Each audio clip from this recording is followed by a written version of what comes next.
Police and Corrections Canada are investigating after a violent, high-risk sex offender who arrived on Vancouver Island earlier this year allegedly murdered a woman while under long-term supervision. Roger Bodour was released to a Victoria halfway house in January under the watch of police and a parole officer, but he disappeared at the end of April. Kristen Robinson has more. When Roger Dale Bodour arrived in Victoria last January, police issued a public warning about a man they considered a major threat to women.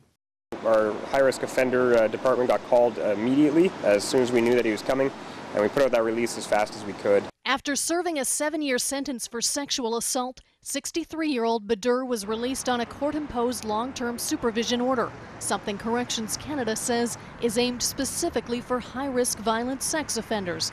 Bodour's criminal past includes convictions for sex assault with a weapon, forcible confinement, choking to overcome resistance, and uttering death threats. He is known to target and befriend vulnerable women. Bodour walked away from his halfway house April 29th, and a Canada-wide arrest warrant was issued. Police again notified the public. It's certainly high on our priority list to catch him and get him back in jail. When Bodour was still at large in late October, police issued a third public warning. By November, Bodour was in Princeton, where he befriended 56-year-old Giselle Duckham, who lived in this home. She felt sorry for him. He had no place to live, is my understanding.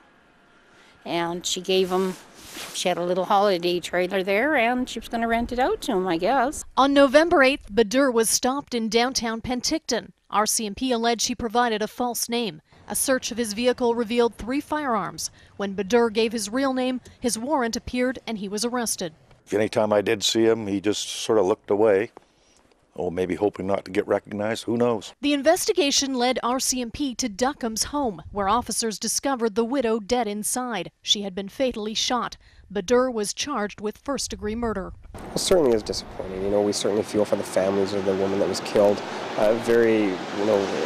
It's troubling anytime something like that happens. We're appalled, and we're very, very disappointed in the system. We're also very saddened for the family and for the community. Why didn't he have an electronic ankle surveillance device on his ankle so that they would know where he is? Just one of many questions to be answered as Police and Corrections Canada investigate how Bodour was allegedly able to commit murder while he was supposed to be under supervision for the next 7 years.